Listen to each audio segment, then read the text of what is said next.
Hi there, this is John Wilkinson again from History Made Easier, and I'm going to help explain Hitler's consolidation of power by looking at what might have made Hitler popular amongst the German people.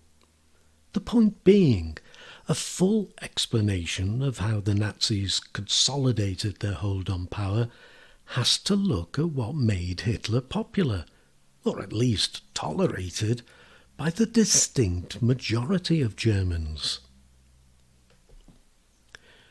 We need to remember first that though they were the largest party, they still didn't win anything near 50% of the vote. And even though that would have been extremely difficult to do in a PR system, neither does it take away the fact that a lot of people remained loyal to the SPD, the KPD, and to the Centre Party. Now, violence, glacial tongue and the banning of other parties of course explains why opposition was badly weakened and can help account for a generally coward population.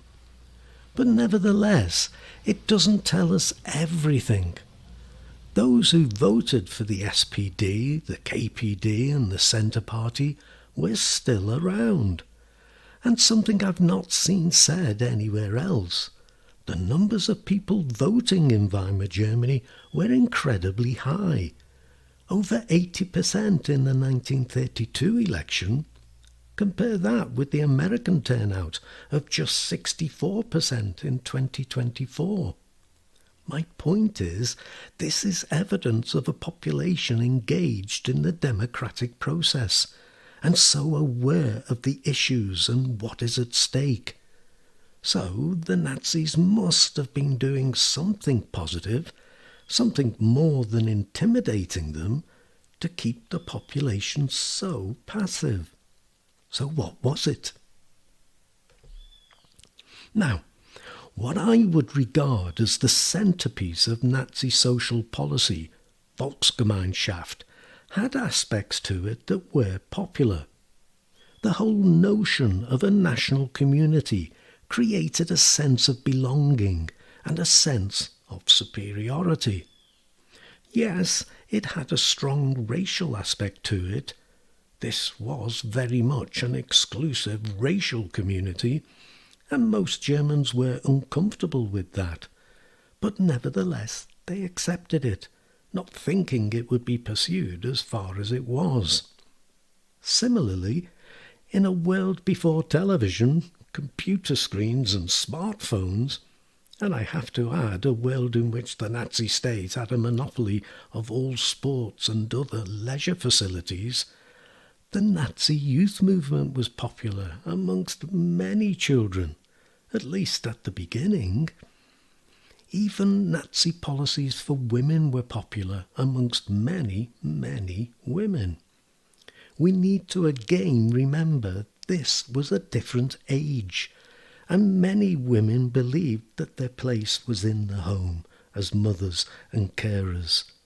So, the law for the encouragement of marriage that offered loans to couples, and the mother and child programme that provided material aid, medical care and social support to ensure the health of, yes, racially pure children, was still popular.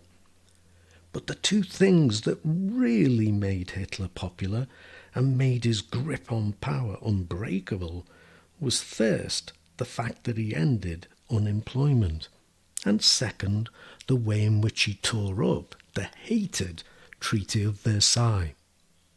I'll look at his foreign policy in a separate presentation. In this one, I'll now turn to the issue of unemployment. Unemployment was the issue that brought Hitler to power. Unemployment in Germany had peaked at over 6 million, a figure that didn't include many women as they hadn't registered as unemployed. But it still meant that roughly 1 worker in 3 was unemployed. And when dependents are included, this meant that about 1/5 of Germany's population, Nearly 13 million people were directly affected.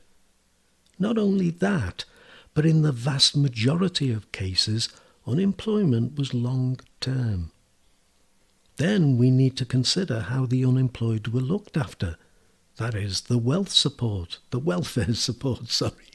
was provided. Unemployment insurance payments only provided support for a few months at the most. After this, central government provided crisis benefits for a period, and then the burden shifted to local authorities in the form of welfare unemployment support. Now, a result of unemployment that you won't always find in the textbooks is that men lose their self-respect. In the 1930s, men were expected to provide for their families. Their status was even more than today tied to the job they had. Unemployment put a strain on marriages and on families. A pregnancy, far from being a cause for joy, could be seen as more tragedy piled onto an already tragic situation. For the long-term unemployed, they lost all hope of returning to the life they had once enjoyed. And the crisis affected those still employed too. They had to live with the fear of being the next to be unemployed, while millions more workers only stayed in work on reduced hours, and so reduced wages, as employers desperately tried to keep their businesses going. Other workers dropped from higher paid, more skilled jobs to more menial, lesser paid work. So unemployment was a huge issue for the German people. Sort it out, and an awful lot of people are going to be grateful. And Hitler's policies brought unemployment down to virtually zero. They weren't without issues. Often the pay was low in the public work schemes, but it was the same with President Roosevelt's schemes in America. But whereas Roosevelt actually strengthened trade unionism in America, Hitler destroyed free trade unionism in Germany, which meant that as well as working for lower wages than they would have liked, Germans were also working longer hours. Hitler, of course, also conscripted young men into the army, around 1.5 million in total, and he embarked on rapid rearmament. So it wasn't all roses that were blooming in the garden. But when I deal with this subject, I always remember an interview with a German woman after the war, who, when asked why Germans so willingly gave up their freedoms, multiple parties, free elections, free trade unions and civil rights, her reply was that before Hitler, we were free to starve. And that's a powerful argument. Hitler provided jobs, put food on the table, and gave men their pride back, and for the population in general gave hope for a brighter future. And that goes a long way to helping explain Hitler's consolidation of and continued hold on power. Now, don't forget there's my website, History Made Easier, that's there to help you too. If you haven't done so already, do check it out.